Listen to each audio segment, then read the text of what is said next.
as long as you're a good person and a good human and you're treating people with respect and you're doing it the right way, and nothing else matters.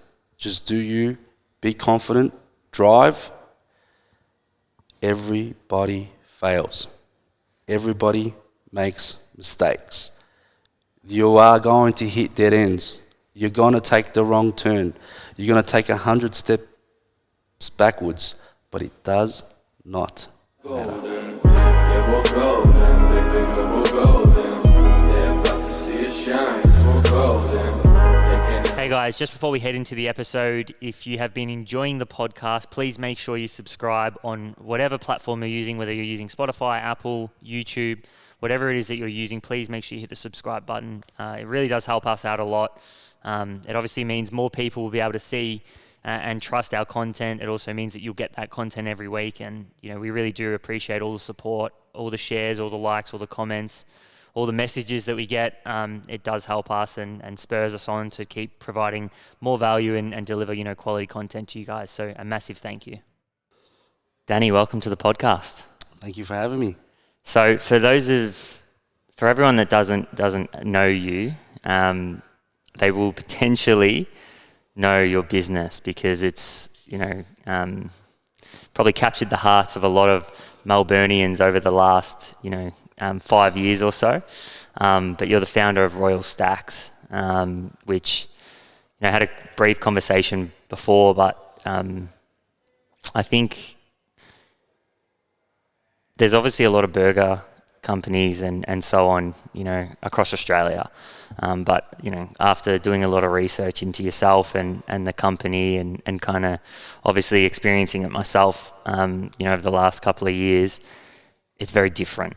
And that's something that I respect, because I'm a lover of business, but I also think our founders will as well. But Chris kind of put me onto this, but he did mention that you have an amazing story. So I reckon we might start there, and I'd love to get an insight into, not only just the beginning of Royalstacks, but even going before that, and a little bit about your journey in business and kind of how you got started. Oh, well, yeah, Royalstacks it's been a quite interesting journey so far. A lot of ups and downs and a massive learning curve for me.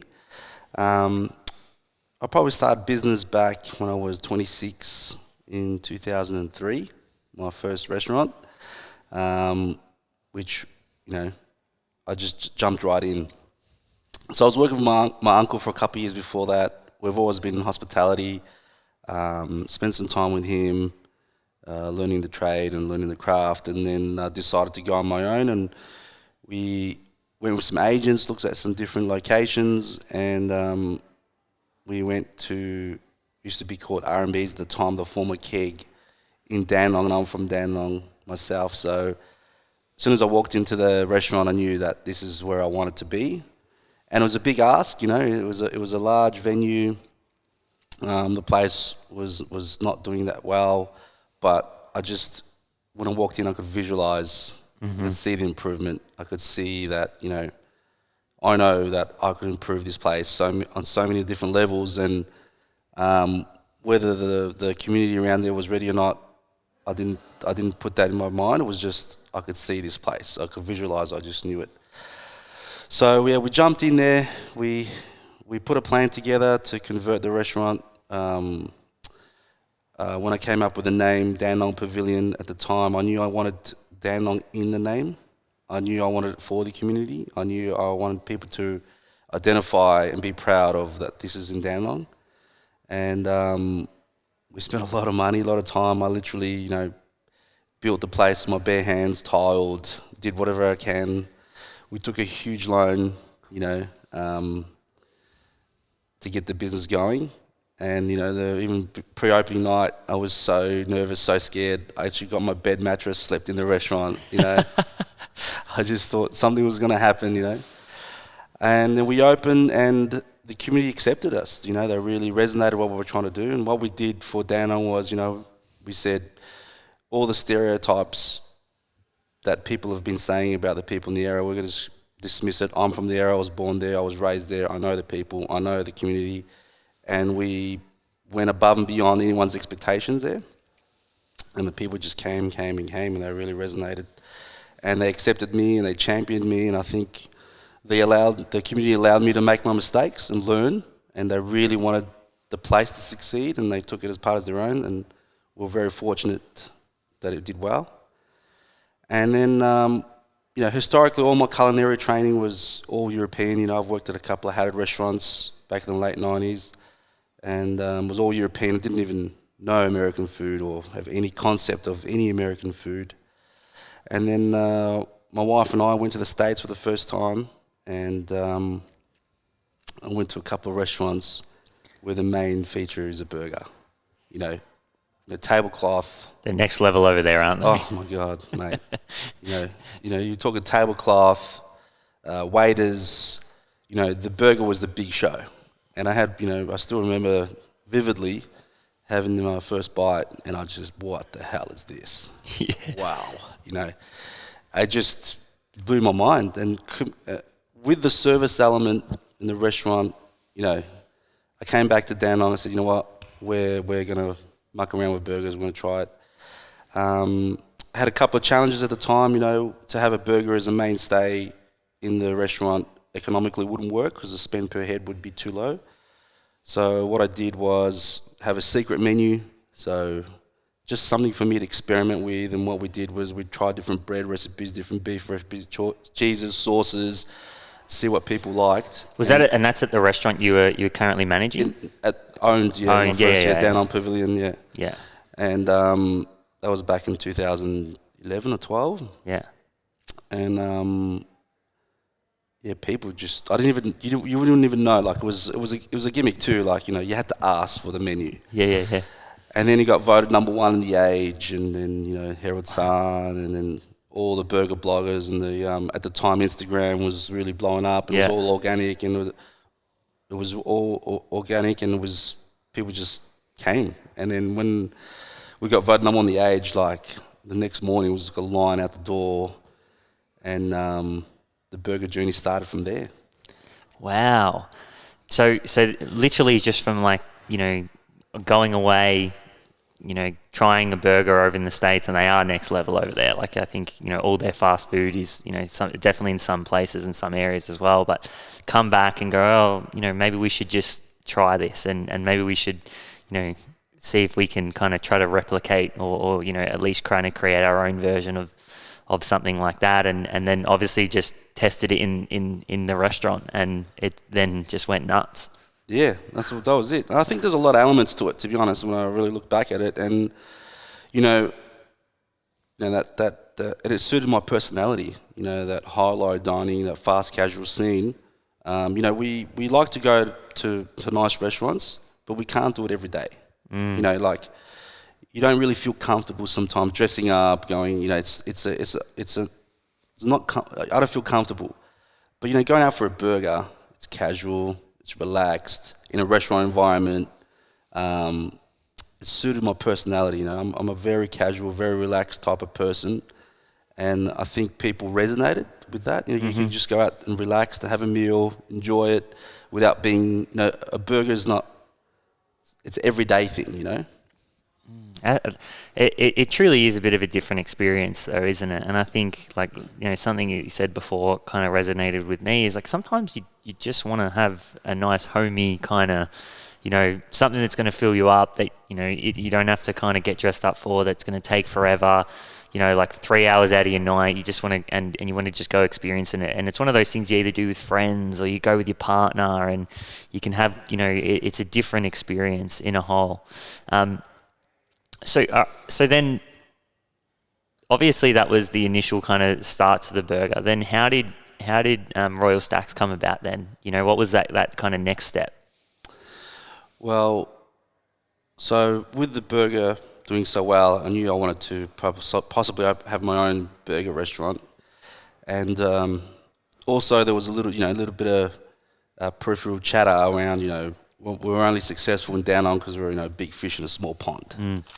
And that kind of hurt a little bit, because I actually put so much effort and so much hard work, and we did so much, and we were drawing people from not only from Down On, like people coming from Hawthorn, from Berwick, all the way from Edithvale to Dandenong to eat, which shows that, this restaurant, in my mind and my heart, could survive in any location, anywhere. Mm-hmm. And I was really proud to be able to drive traffic to Dandenong to eat. And that was something really special to me. But that chatter was just irking at me. I said, okay, all right. That's the entrepreneur in you, right? Yeah, you know what I mean? All right. Let's see. That's right. So, what's the biggest stage in Melbourne other than Collins Street? One of the premier streets in the whole world. You think of Melbourne CBD, you think of Collins Street. At the time, there was no burger restaurant that large in the whole of Australia, I'm going to say. On a premier street, we had, 6 item menu. So it was pretty ambitious at the time. And I think that drive helped. I want to prove not to anyone else but to myself that I'm good at, in a restaurant, I'm okay. I know what I'm doing. Do you think that's important for an entrepreneur? Do you think they because there is ego involved in that, right? And it's one of the age-old debates, obviously the ego can be talked about in a negative way, but do you think that as an entrepreneur there has to be that kind of back against the wall, all right, I'm going to prove people wrong type mentality? It's such a good question. And I always thought I didn't have an ego, but I've realised I do have an ego. And I thought ego was really bad because there's so much negative connotations around it. Mm-hmm. But I've accepted that you need to have some ego, and there is good ego and there's bad ego. So it's an incredible question. And I didn't know I had one. I really didn't think I had one till probably a few years ago.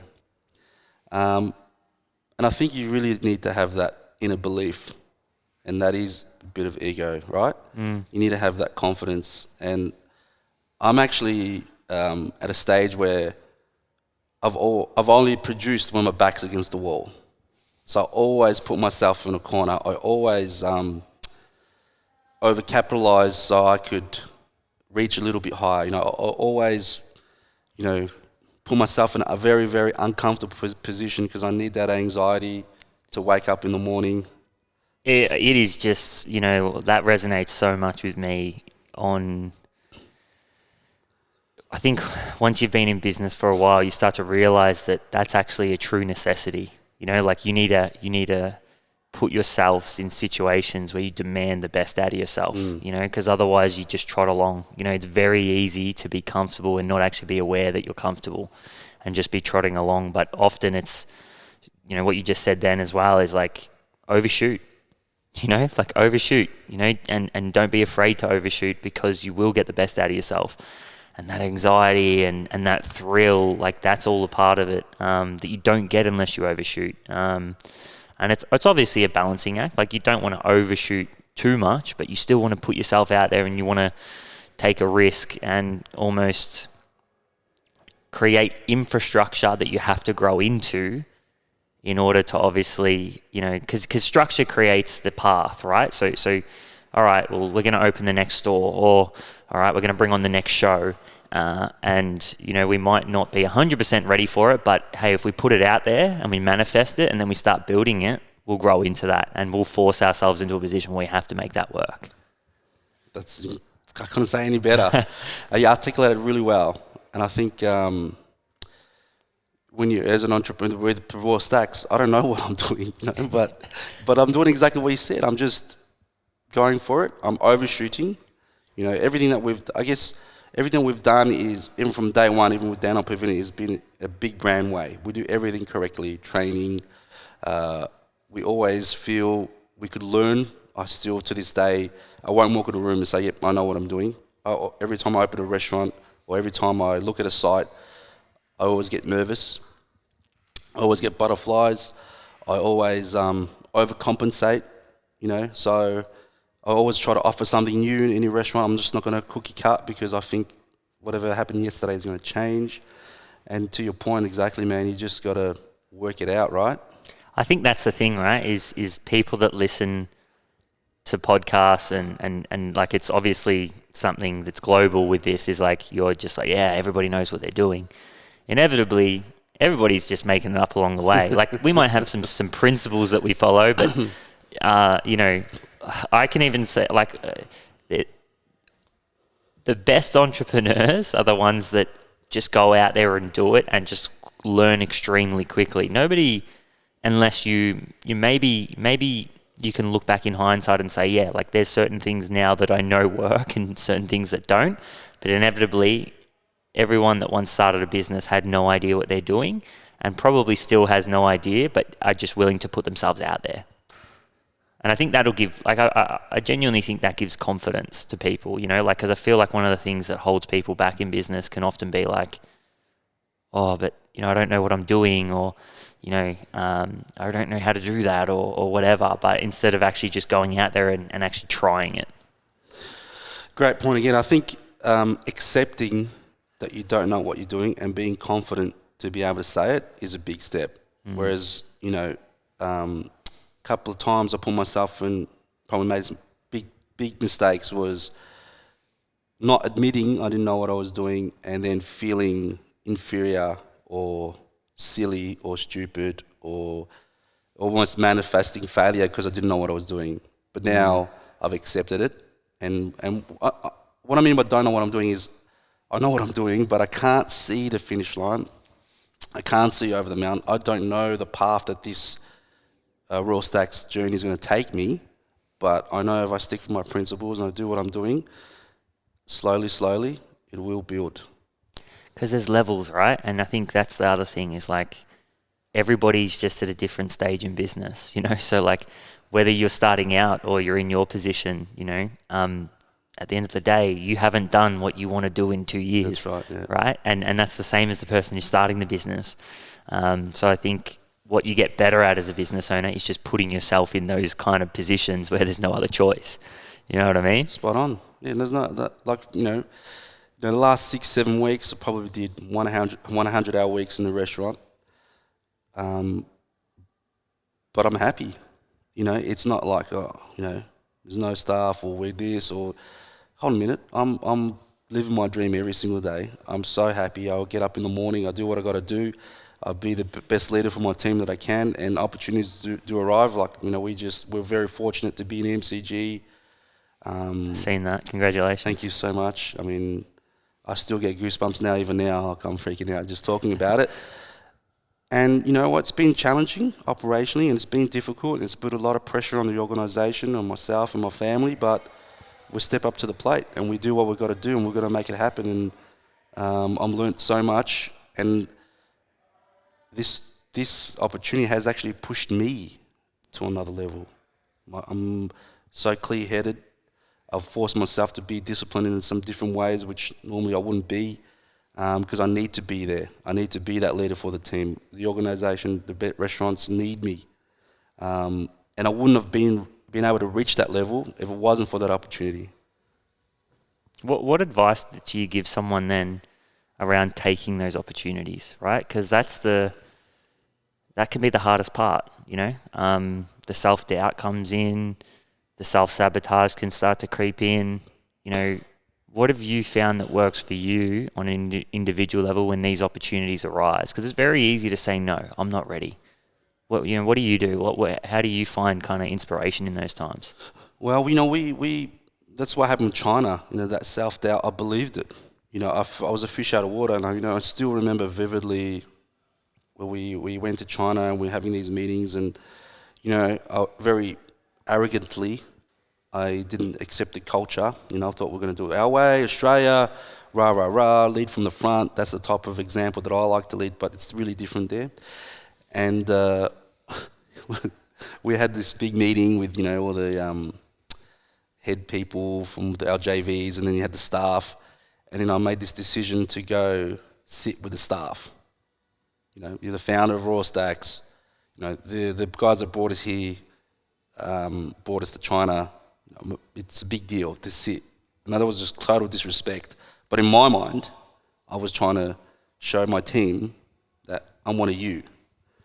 You know, and that was a little bit of that self-doubt. That was a little bit of that, you know, self-sabotage. Because I just sabotage myself there. Culturally not understanding the situation because I felt comfortable with the cooks. I didn't feel comfortable with the bosses. So for any young kid, just believe in yourself. Don't doubt yourself. You have to accept that you belong, and if somebody invites you to sit at the table, literally, accept the seat. Yeah, see, that is the age-old task, right? Is that if you don't, and I often, because there's people that I do a little bit of mentoring with, right? And just like starting a business and so on, and that is the biggest thing that I see that holds people back, is that seat at the table. People not believing that they deserve to be up at the table. And often I think, like, is the key to that actually thinking that the table exists? Because the table does exist, right? And there are levels to different things, but often how often do we ever think that we deserve a seat at the table?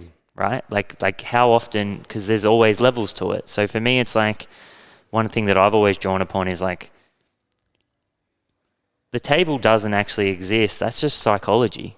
That's just, we create that internally in our own head. Because like we don't think about that looking downward, right? Like we don't go to someone who's at an earlier stage in business and say, hey, come have a seat at the table.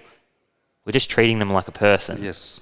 Right? And then when you're looking upward, you create that psychology and you put that pressure on yourself. And I just think that like the more you realize that, and I think this is something that I've learned from Chris personally, like he's someone that I look up to just in the way that he manages relationships and what he does for people and those kind of things. And I just look at him and I think he's the epitome for me when I look at someone and say there is no table.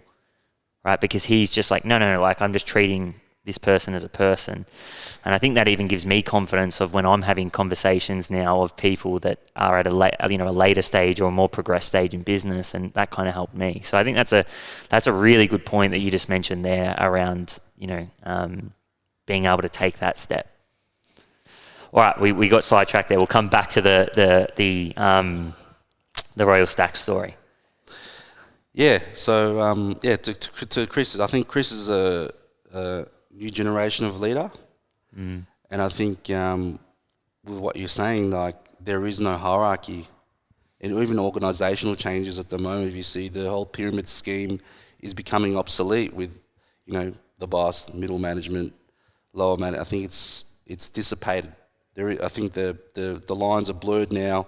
And any good leader would eliminate that type of management structure. And I think Chris is one of those new breed of leaders that you'll see that every person is the same and there is no hierarchy, even if it's psychological or not, Yeah, 100%.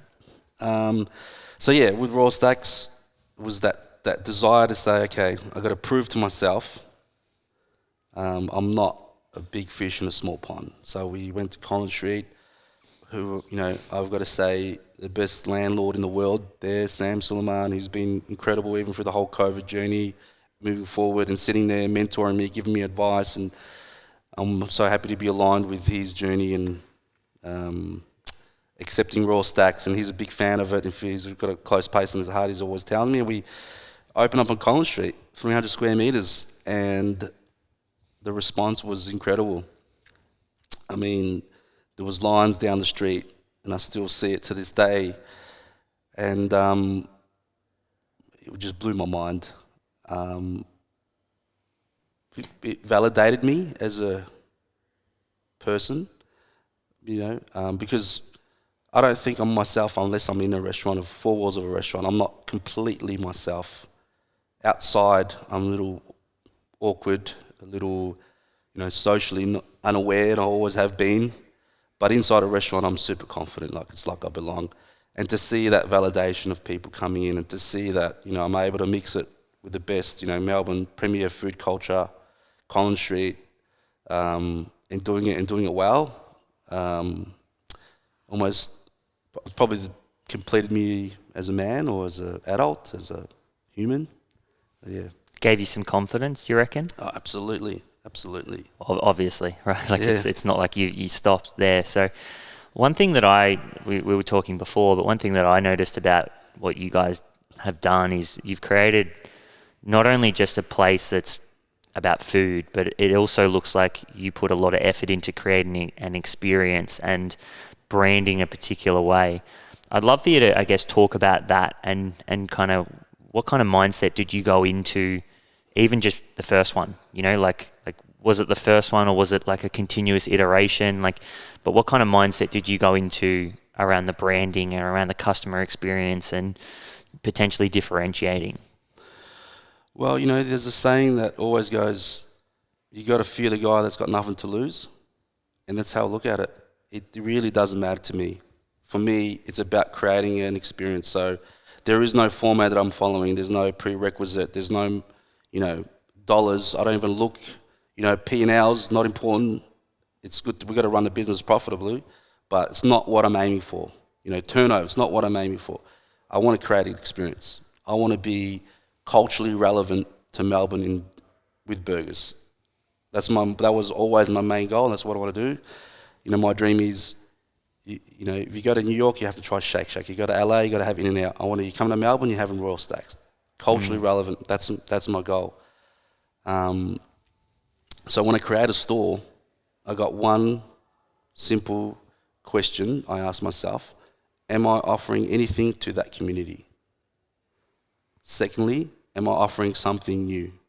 Those are the two questions. So when I do a store design, I do put a lot of effort. It's not going to be cookie cutter.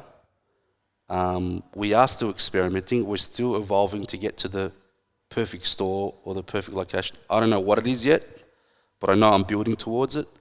So I will not open a store for the sake of opening a store. I have to offer something unique to the community. So Collins Street, you know, we had the windows at the front were there, got rid of them, wrought iron, really classic. We had put a high roof.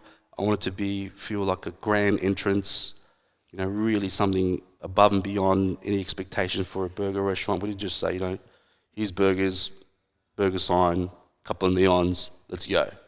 Put a lot of time and effort into getting that right. And the second store we opened was in Brunswick. And again, something for the community like that. That store is a halal store, no alcohol, no pork on site for the community. Again, they championed that store. And I find the only area that I've made in my career is opening the store for the sake of opening the store. And it's something that I'm not going to do or ever going to do. So the last couple of stores, I think, is the evolution of the thematic restaurant, of offering something to people to come out of COVID, which was really difficult for everybody, especially people who were stuck at home. And how do we convince them to come to our venue? What are we doing for them? Why would you come to a restaurant? Why? Now, you got to have some fun, right? You got to enjoy yourself. Every person that comes to my venue, I want them to feel really valued, because they could go anywhere else. Why are they coming to us? If I can't show that gratitude and respect and make that person feel special for walking in, then I'm not doing my job. And that's what I pass on to all my leaders is, they're coming here to see us. Let's honour that. It's more than food, right? Oh, absolutely. Absolutely.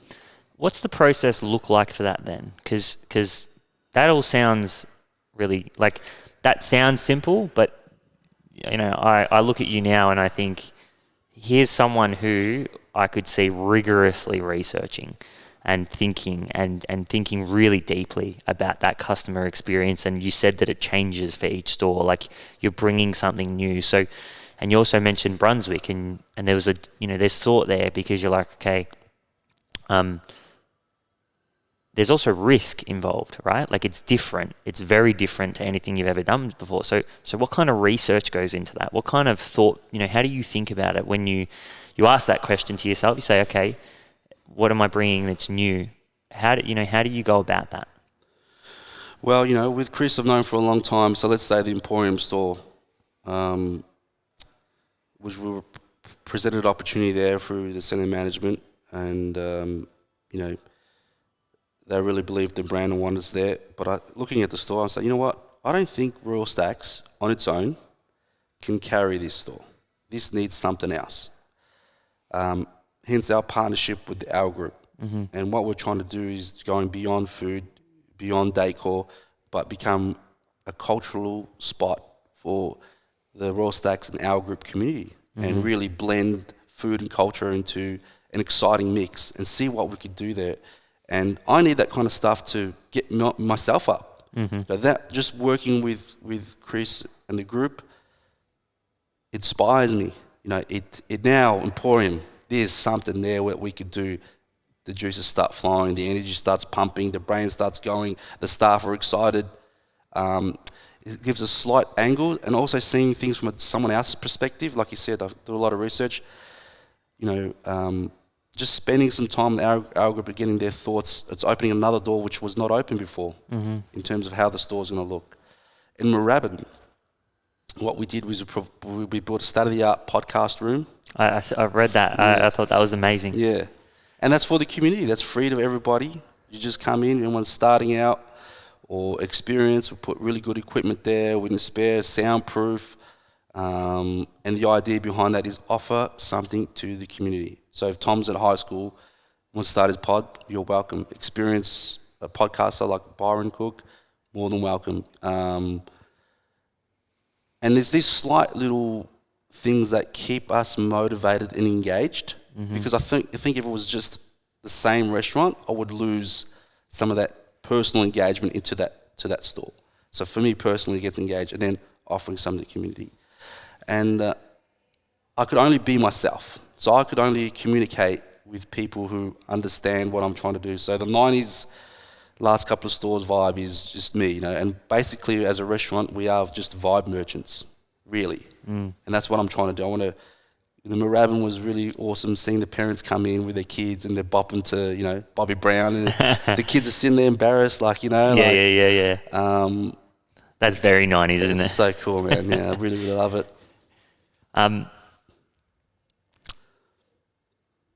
So I mean, and that makes a lot of sense. Like something that I read this in a book called Alchemy, but a guy named Rory Sutherland talks about the psychology of digital marketing, and he says, you could eat the best meal you've ever eaten in a shop that smells like sewerage, and it won't be the best meal you've ever eaten.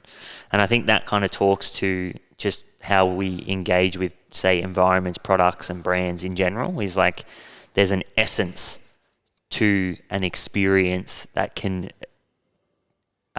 change the way we actually experience the product itself, if that makes sense.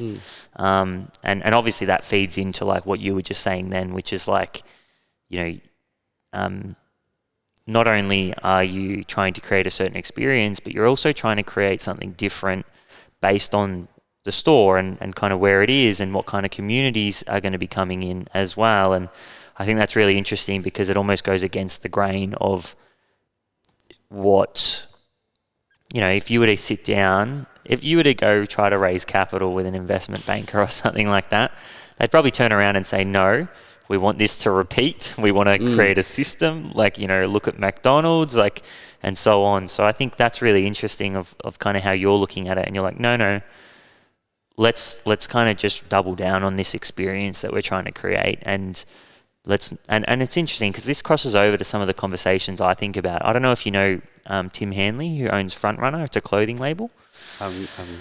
But he kind of says, he goes, look, the biggest thing for him is he's a tall guy, right? And he goes, he likes oversized fits, but nothing ever fits him because he's so tall. And he goes, it's also a quality thing for him. So he says, we don't care if we don't make money on a t-shirt. We don't sacrifice on the quality. We don't, and I think that kind of reminded me then of what you just said, and you know, obviously we can look back and piece a few of those bits of the conversation together, and you're just like, no, like, well, you know, yeah, profit's important, yeah, that stuff needs to kind of be there, but let's really double down on the experience we're trying to give someone, and you know, what's the memories that people have when they engage with the brand.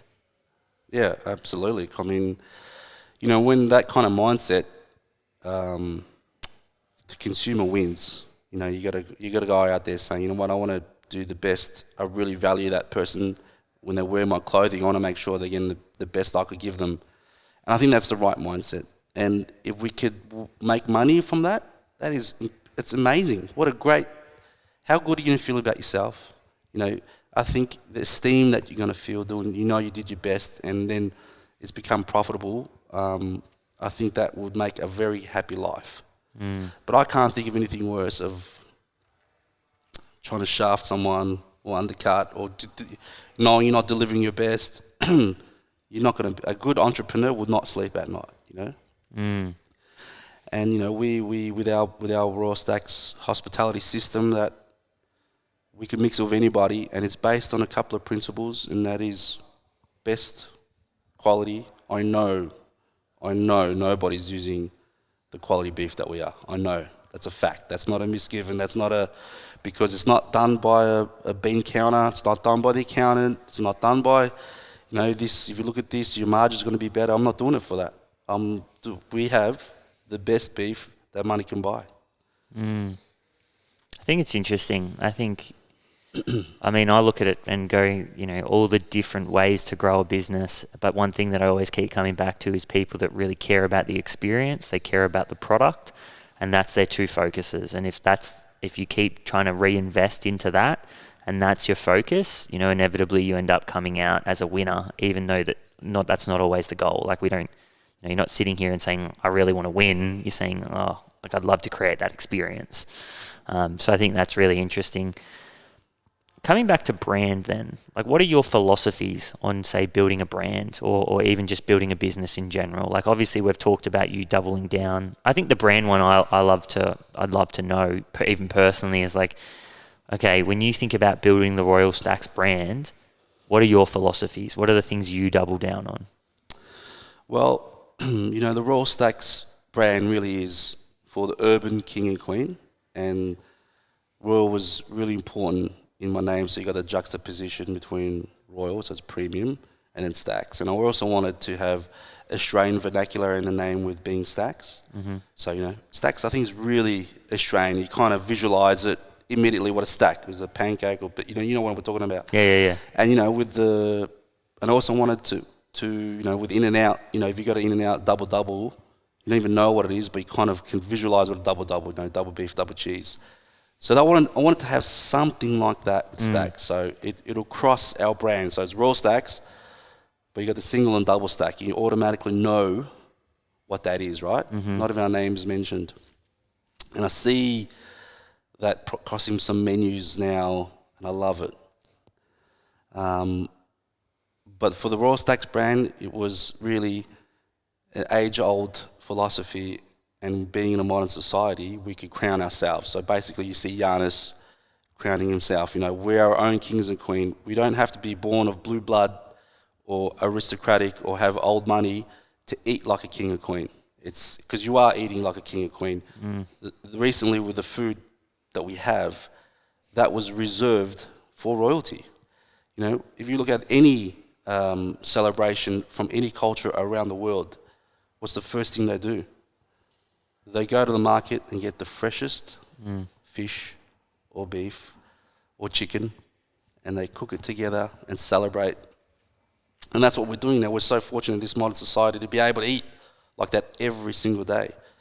So that's, to me, you know, again, you treat yourself properly, eat right. You know, our beef is, you know, pasture-fed. There's nothing artificial in it, GMO-free, no antibiotics there. You know, it takes 2 years, over 2 years, to get that patty on your plate. You know, there's a lot of work to get involved to get there. People don't understand, you know, all that kind of stuff, you know. And I think you should appreciate food. You know, when I think one fortunate thing, I've got a really superior palate. I can really taste things and break it down. And that's why I think our burgers taste really good, because I'm so, you know, absolutely, mate. No, I taste it. It's on the supplier straight away. We're very lucky to work with incredible suppliers that share the vision. You know, Rob from Delicate Meats has worked with me. So if I had an older butcher, he wouldn't understand. The older butcher would just it's mince, mate. Relax. Okay, we just put this, we just chuck it in. But working with Rob, you know, he understands what I'm trying to do, and he's put some research, he put some thought, and we've got this beautiful mince that, you know, a lot of work gets in there involved. So, Eat Royally is my brand. Yeah, I think, and how important do you think that is, right? Like I look at that and I just think that's masterful, right? Like the process you just went through, right? With, you know, okay, let's get the name right. And branding is the associations people have with you, but it's like you can't see a brand. Yeah, like it's a million different things. It's every interaction that a customer has, whether that's the Instagram, whether that's the experience in store, whether that's you know, the experience of eating the burger, whether that's the you know, through the people that you're partnering with, you know, like if this was public, right, and as you said, you guys have the best quality, you know, if that information was public or somehow gets into, you know, someone gets a hold of it, that is an interaction. Someone will associate something with your brand. And I think I really love what you just said, because that shows how brand building is done. It's the little things that go a long way that people don't necessarily know. You know, humans are really good at, like, all, you know, it's what we do. We associate with things, and that's how we learn, and that's how we kind of live and so on, but we don't know that we're doing it. It kind of just happens over time. So I think, like, I want people to take what you just said and the depth that you went to even just create your name, but then how that filters in and kind of has an arm in every single part of your business, because I think that's just so important. Well, look, my creative director, Chad Mann, I think is a genius, you know, and he has a lot to do. He put it together. He's heavily involved in the new process. I'm very fortunate to have him steering Stacks brand-wise there, and collaborating with him is so much fun, and he gets me, and I think he's really got his finger on the pulse culturally. So that's a bit of luck, right? But I knew what I wanted. I really want everyone to come into the store and feel like a king and queen. So one thing I just picked up on then is, like, and this is something that keeps, you know, this is like a constant in our conversations that we have here, but you're obviously a visionary, right? And you see what you want. You talked about it at the start of the podcast as well. Is like, I knew what I want. I walked into the restaurant and I could see it happening. And I feel like that's most entrepreneurs. You know, most entrepreneurs are really good at having this vision. How important do you think it is then to have that team around you, right, that can almost help you execute, you know, absolutely everything? Like, how important do you see team, and how do you go about building a great team? Well, the team's so important. And how do I build a great? I'm still learning. But I do know that you need to have people around you that believe in you and believe in the brand, because if you've got a non-believer, it's going to go bad really quickly. And I've stopped trying to explain my vision. I've stopped trying to over-explain, I guess, or trying to make people understand. And I think people have resonated with that. I think people believe in a little bit more, maybe it's a bit more confidence, I'm not sure, but when you're trying to explain something that you can't explain, you can't do it right, you know? Do you think people just get it and then they don't, though? Like, how does that filter into your processes then? Because, you know, like, I don't know, like, as I said, like, that interests me just there. Is like, how do you know, have you found that people come in and already automatically kind of understand the brand, or they maybe invest to understand the brand instead of you having to try to lean into them a little bit? They're leaning into the business. Like, how does that work for you? It's a very good question. I think you need to create a system and process that's going to help people get better. And you need to make them better, firstly. Secondly, I think as individuals, there has to be some chemistry. I think you need to really understand each other, and it goes both ways, you know, with my staff, even to, you know, a new person wait staff or a cook, and I always say to them, this is a relationship and there's going to be ups and downs, but it is a two-way street. It's just not me coming down at you. You more than welcome. I'm here accessible 24/7 to talk to me about anything that you be concerned about or your needs and wants.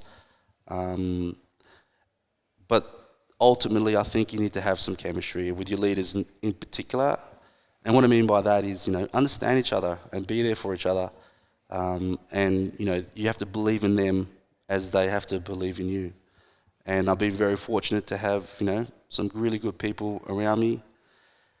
And I think the changing point with me was, again, we'll go back to China, working with someone I look up to a lot. He just said to me, who was involved with me there and still is in the business, he goes, look, fuck it, Dani, if you're gonna sink, I'm gonna sink with you, mate. I don't want to see you second guess yourself. I'm behind you. I'm with you. This is your ship. We ride or die together. That was, to me, it was really important. Gave me confidence, and I try to do that with my team. It's so powerful, isn't it? It's that cohesion and like, when I just think about back in my footy days, it's weird, like we had a really successful team as juniors, and even though we were just kids, I think we ended up winning about 3 grand finals in a row, and then the teams after us, I think we ended up winning 6. So 6 under-18 titles in a row, right? But one thing that we always, every Friday, it was dinner. La Paqueta, dinner every Friday. You got to have an excuse if you're not coming. Oh, wow. And we were kids, man, and it was but I often think, back then we were so ruthless with each other, but we could be because we were so trusting of each other and everybody was just in. And it's weird, I still feel that now and I kind of learn from that. And it's weird because it's we were young kids and 18, but I look back at that and always draw inspiration from it. And I think that's something that, even just listening to you then is there's something about having a team where everybody's just invested and everybody trusts each other and that you're just in it for the journey, no matter what happens. And I think often that's the biggest task in business is how do we get everybody on the ship? How do we get everybody on the same bus going in the same direction? Because, people are emotional. We are emotional humans. Everybody has their own shit going on. And even me, that's probably my biggest learning over the last 6 months is everybody's got their own shit going on. It's not just you and your life and, it's not all about you, often, staff can have other things going on. What if something's going on at home and you have no idea and that's maybe why they're underperforming and you're not even asking, all those kind of little things is what all I believe. Again, my biggest learning is that all feeds into the cohesion of the group and even the performance as well. Absolutely. Yeah, I agree totally. So a question that one of the questions, even just me personally wanted to ask yourself is, what are the biggest learnings, say, from having 1 or 2 stores to, now looking to have nearly 10? What are the biggest learnings and lessons that you've learned maybe in the last couple of years in going through that process? Again, great question. I mean, look, you put me in 4 walls of a restaurant and anywhere in the world with any team, any cuisine, I know I'll make it work. I'm convinced. I know I think I'm elite in one restaurant, but over several restaurants, I'm lacking. I'm still learning. I've got a lot to learn. And unfortunately, that skill set that you have in one restaurant doesn't necessarily translate well to multi-restaurants. And it's something I'm learning, and I'm trying to learn really quickly. I'm kind of growing into it. The biggest lesson is being organised. Really have to be strong in communication and ask for help, I've asked the former business partner for help to structure my meetings, because I don't have that skill set. And I also don't have the discipline because I'm so customer eccentric that a lot of these other things which I put such low value on, where he always tried to do meetings and have chats and do all that stuff, I was like, what are you talking about, mate? Just take care of the customer. They're coming to fruition now. And with his wisdom and knowledge that he's putting through, you could see this kind of system developing based on communication. And it's forced me to be a lot more organised. In a restaurant, again, I've had the capacity to outwork any problem or outwork any issue, or instinctively I could see things before they develop. But when you have, hundreds of staff or multiple locations and, lots of money coming in and out, there needs to be some structure and there needs to be some organisation. And if you're not doing that, you're going to fail. So asking for help was a big thing for me. We talk about ego. Started to outgrow my ego, which I thought I never had. And the constant life cycles, right? Yeah. I never had it. It come back. Yes. It served me. Now I'm overcoming it. That's right. That's business 101, isn't it? So funny. If there's nothing that emphasizes business in a nutshell, it's that. Yeah, so funny. And putting the guys in a position to succeed. So, like, in a restaurant, I'm able to make those around me a lot better. Everyone will stand taller. Our percentages, our COGS, our wages are just through the roof. Customer satisfaction, you could see a direct result if I'm in a venue for, let's say, a period of 3 months through your ratings, the profitability, culture. How do you translate that when you're not there? There's the biggest challenge. So, I'm a big proponent for a company called Eldred Hospitality. Unfortunately, they've gone because of COVID, but their systems in terms of train the trainer, food COGS, hospitality management was, to me, eye-opening. Also listened to other podcasts. We talk about, I really love listening to David Chang a lot in his podcast. Early on, it was like somebody went into my brain, shopped around, and then articulated what was happening in my head. And he has the same issues and same problems and he was talking Momofuku, global, television. The guy's a fucking genius. So that was comforting to understand, okay, Dani, this is not your skill set. You're great here, no questions asked, but you got to step up to the plate over here. You got to put some time and effort out of your comfort zone. And it's been very, very, very, very challenging for me personally, but I'm learning. So you would say that, like, obviously the difference between 1 or 2 stores compared to 10 is a lot of those finer details. And like you said, I mean, you did mention a few things: transcending culture. How do we build the same culture among many different stores? But also, like, a lot of the finer details around, like what you said, is your cost of goods and these kind of things, and that's almost like it's an integrative. It's an integrative kind of system, isn't it? And finding, like, when one stops working a little bit, it starts to affect the next part, and so on. Almost like the human body. But is it the finer details that you have to refine on as you scale, do you think? Well, the economics of the business changes a little bit. Your capital outlay in terms of opening a store when you're not there is a little bit different. So I'm learning that adjustment. Yeah. And understanding that the P&Ls become more important because you can't affect the outcome, right?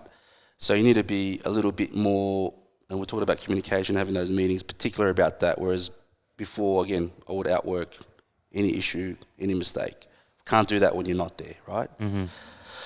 So the system that we put in place is slightly different now, and it's evolved. And one of those is that we put budgets in place. We educate the staff on the budgets, why we're doing budgets, how it works, and then really changing the point of view of the manager or the leader in the restaurant, knowing that you are responsible. But again, for a person that hardly asks for help, you do have help. Whereas before I'll be like, what's wrong with this guy? It's so easy. Yeah. But I understand now that it's not.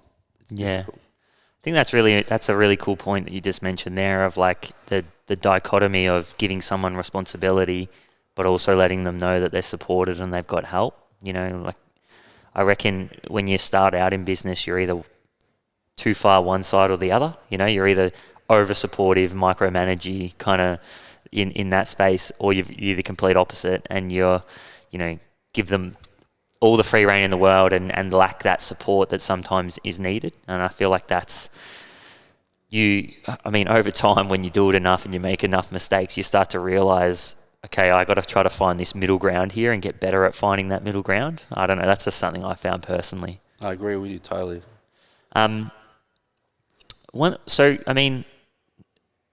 What you're doing is not easy, right? As you build a business, the pressure mounts, the responsibility mounts. You know, it is something that we mentioned it before. Like the entrepreneur in you makes you overshoot, and we know that comes with progress. But there's the other side of that, which is anxiety, pressure. You know, there's a lot that you have to manage as a business owner.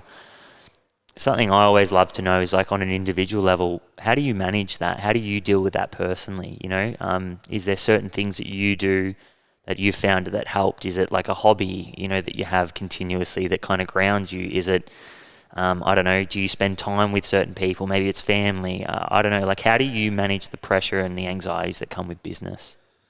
We used to be pretty bad at it, but getting better. The only,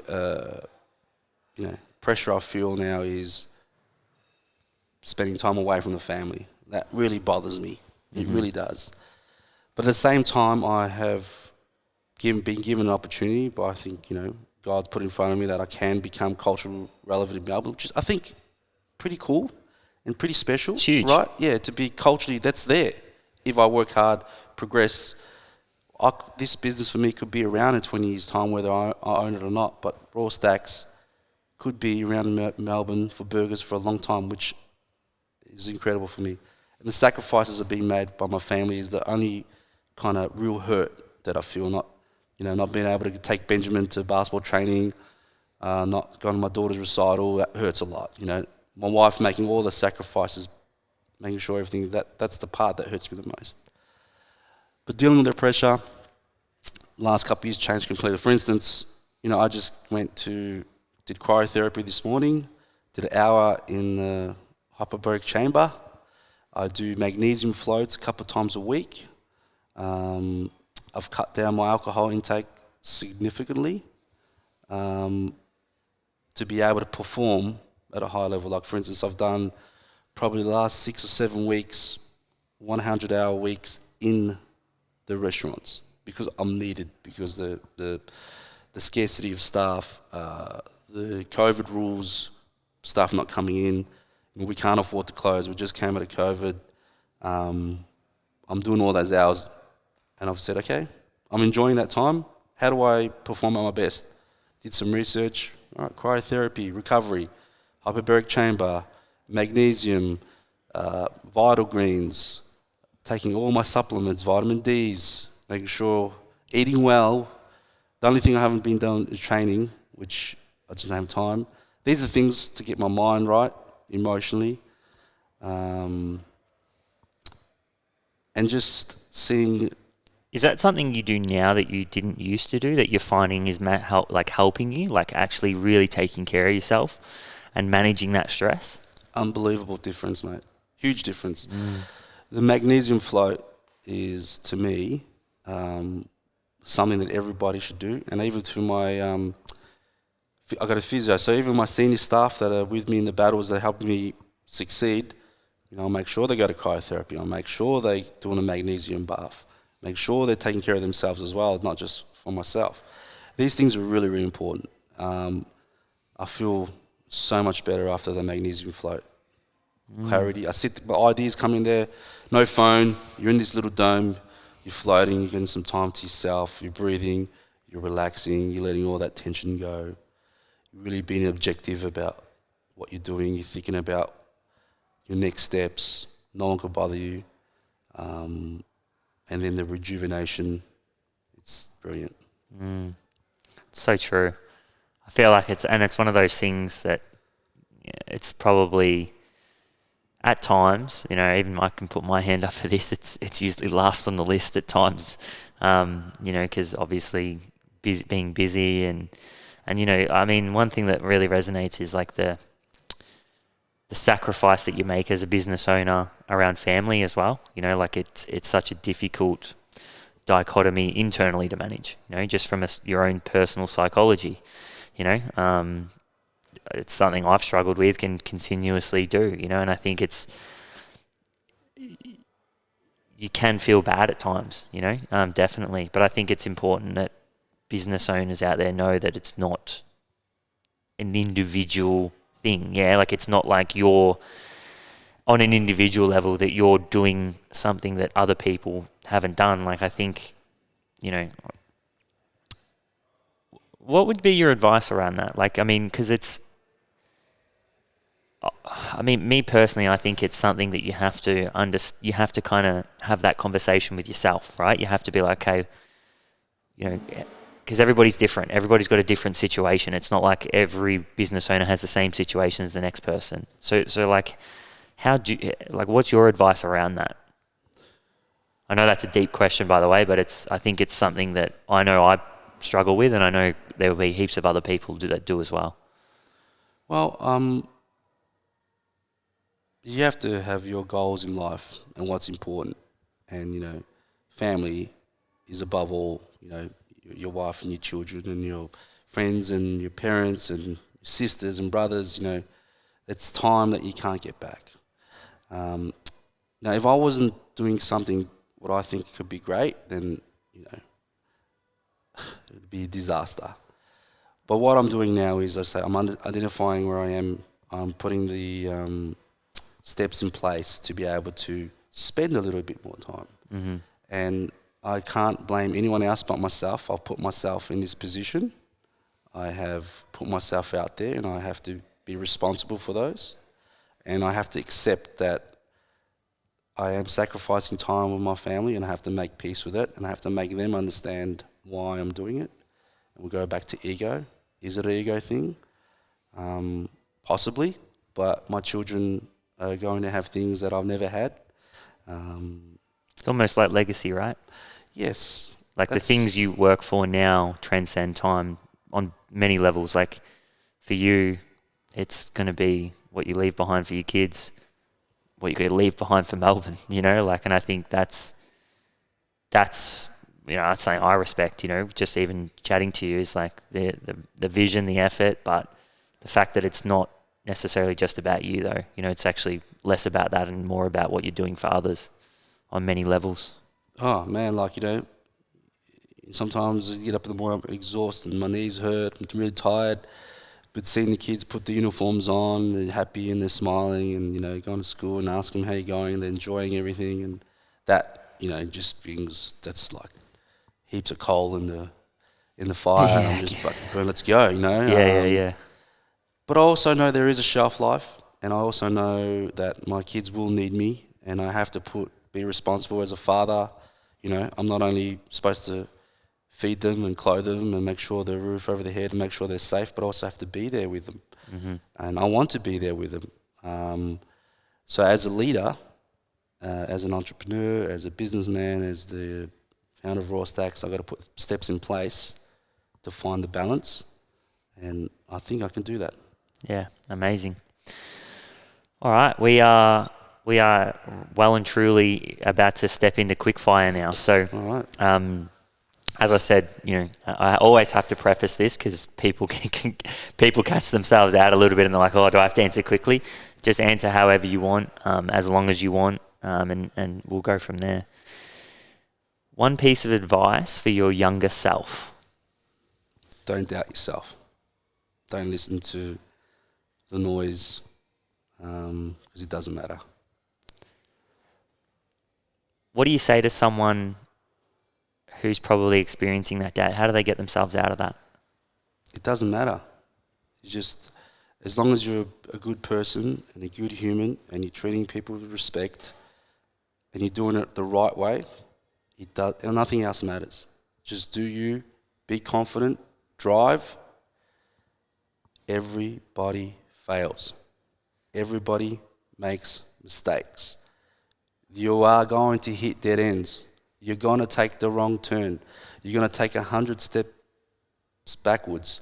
but it does not matter. Do you reckon that's because progress is the thing that matters?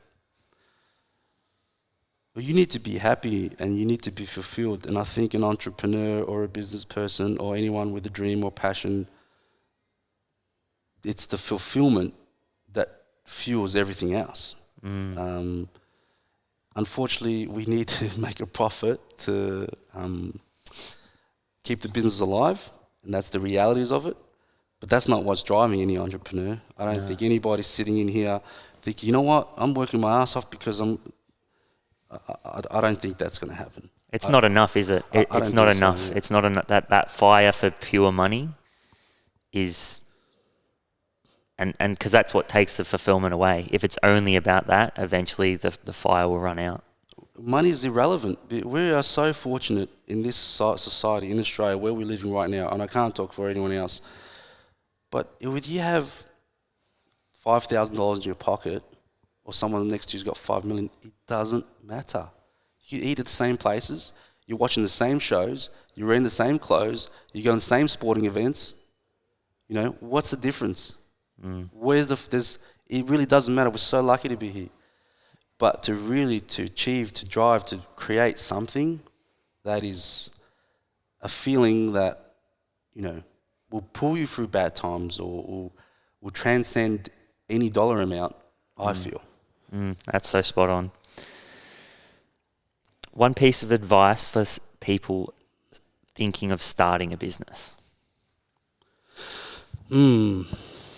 Now, this is going to change. You know, if I had an outlook 10 years ago, just do it. Don't even worry about it. But I think the science of a business has changed the last 10 years, you know.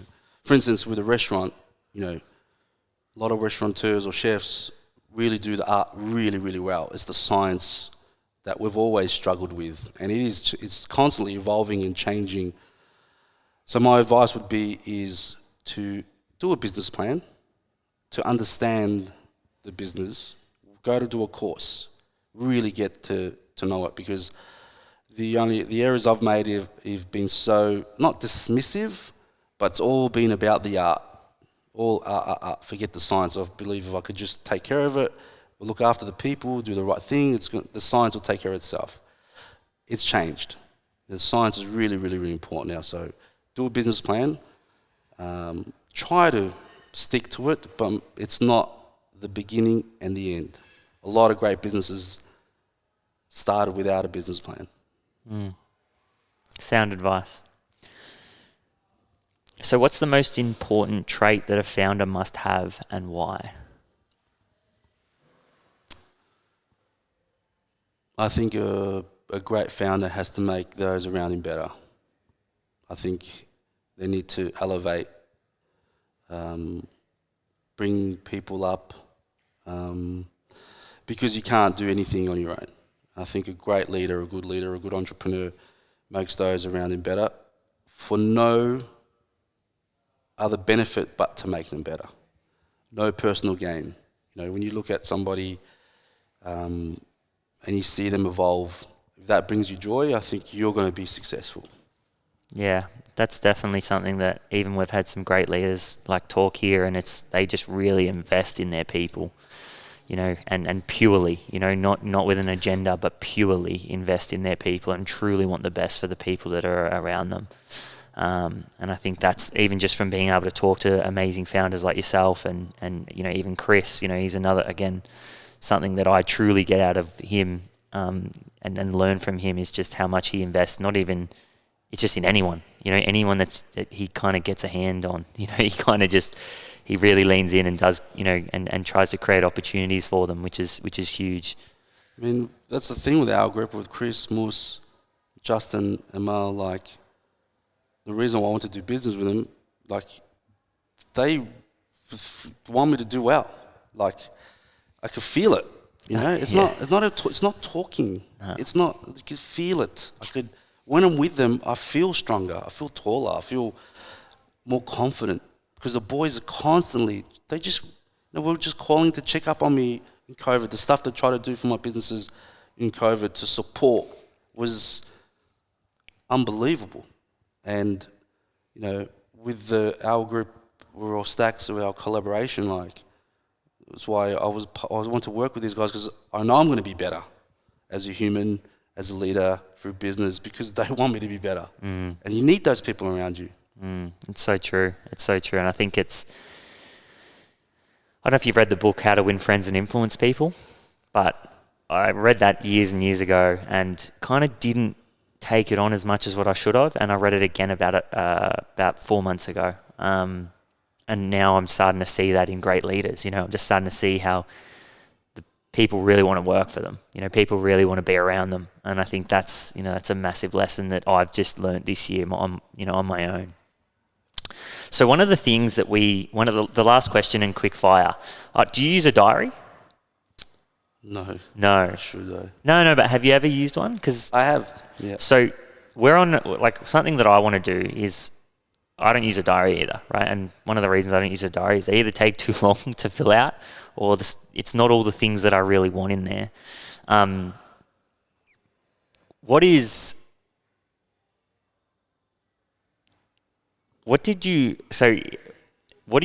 you think a diary that a founder should, we're trying to create the ultimate diary for a founder. What do you think, what have you seen that's either missing in a diary, or what was the thing that you think a diary really needs for a founder? Okay, so diary should be, number one should be, what are the things you have to do that you're supposed to do 6 weeks ago? It should be in there. Do you think cash flow, what do you reckon should be in there? Just on a personal level, is there targets, is there KPIs? What do you reckon should be in there? That's a very good question. All right, so what's important to me in my business? All right, so if we say weekly, because I would say weekly. So weekly, most important for me is on Tuesday, I'll get my weekly percentages from my restaurants, check the wage percentage and the COGS. Number two, that's really important because that shows that we're tracking a profit. Mm-hmm. That's all. Did we lose money this week? No, good. Yeah. Secondly, the number of covers. So I always like to check how many people are coming through the doors. I think that's really, really important for me in my venues. Do you think every founder has to have a set of key metrics that they need to look at every week? It's going to be different for everybody. In yours, it's COGS, it's profit, but everybody's going to have those kind of different core metrics. Is that something that you think kind of gives you confidence and gives you direction? No, I think I could answer that question a little bit better in a few years' time. Yeah. Because at the moment, through this rapid growth phase, I'm so keyed in on the growth that all I'm looking for is the COGS to ensure that business is supporting itself. If it's supporting itself, I could move on to the next one. Yeah. So I will answer that question hopefully in a few years' time. Cool.